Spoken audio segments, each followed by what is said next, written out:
Hey everyone, it's baze.djunkiii transmitting from Hamburg, Germany, back with a new video, and well, back with another unboxing video, because as I told y'all in the answer video, in the thread response video I've done to the 10 final questions for VC video makers, I've set up my channel in a way that whenever things come into unbox, I'm gonna unbox. So this might result in like 3 or 4 videos in a row and then like a 2-week gap, or the other way around, but I got mail again. So here is an envelope, which is kind of heavy, so I presume there is more than one album in there, and this comes from the audiophob label, which has been sorting me out for a while on recommendation of the German industrial EBM hard techno producer Xotox, who is kind of connected with them and for whom I've done a death ambient remix that will be released on his next album, I guess, which is about to be out in I think early summer or so. And yeah, they've been sorting me out with quite a few releases, which I've reviewed on my website nachtasyl.de. And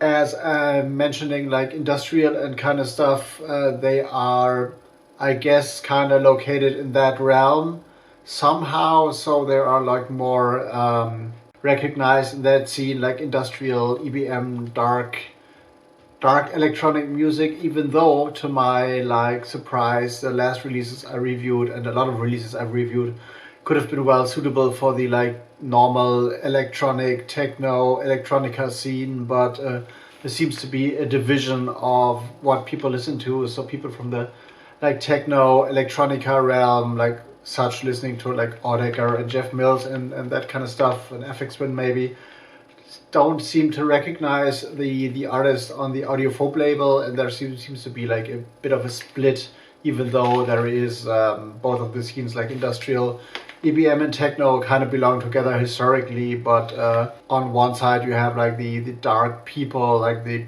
all dressed in black goth tribe kind of, and on the other hand you have the rave tribe, and they don't seem to cross over much, even though the music is kind of related and similar. So we'll see what they got for me in this one.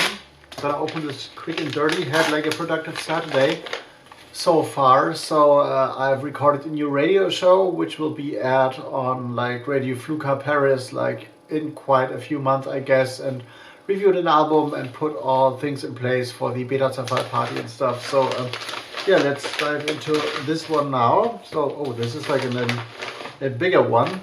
There's an empty envelope, and as I thought, there were 2 releases in there, both put in shrink wrap, so I'm gonna remove that first because of the glare and stuff, and we'll see if we got music or artists I have reviewed already in the past. So let's dive into this. And interestingly, as I was talking about the divide of tribes in dark folks and the raver techno folks kind of, it was interesting to see a few of the thread responses to the 10 final questions for VC video makers, because a lot of people refer to things they never show as EDM, and I'm still curious what exactly the EDM is you're talking about, the electronic dance music, which was kind of, as I've mentioned in the comments somewhere, kind of invented as an umbrella term by a American rock festival promoter who wanted to enter the electronic market. And the term EDM in the European German electronic music scene has never been used ever, I guess, before 2006 or 2007.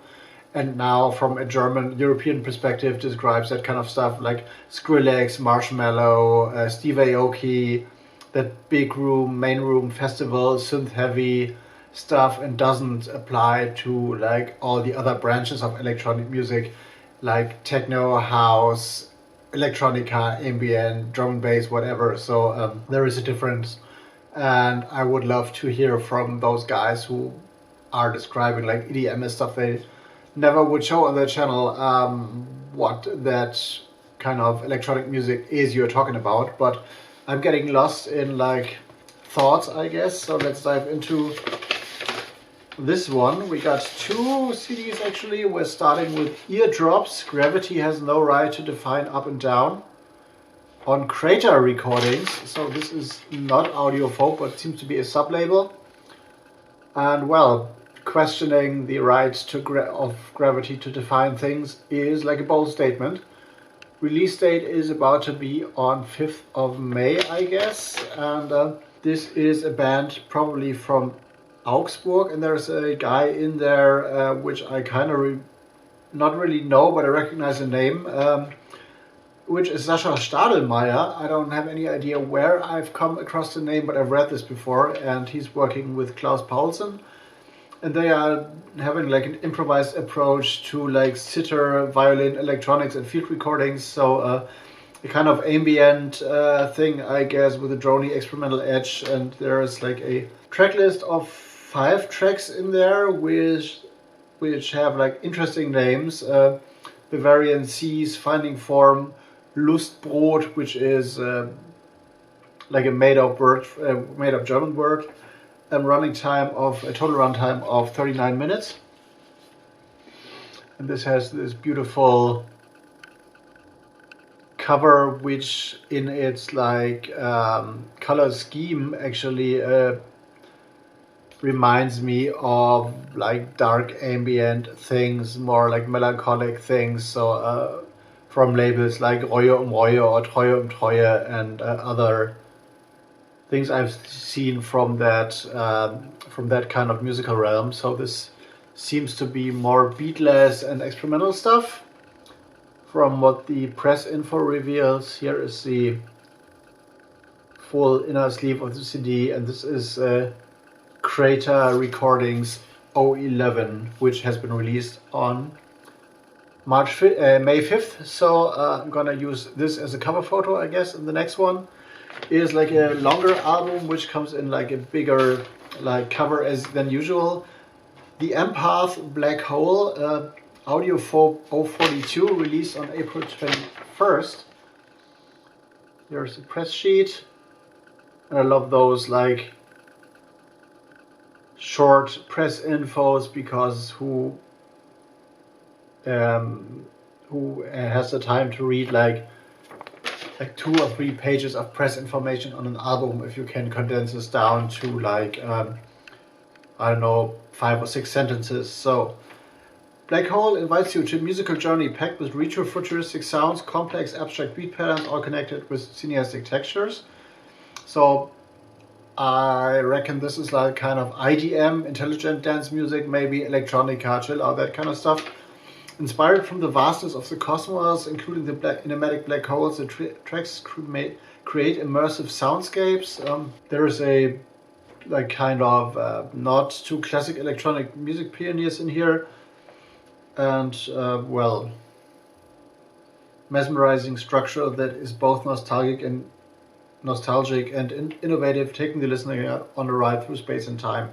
So this seems to be, I reckon, electronica kind of stuff.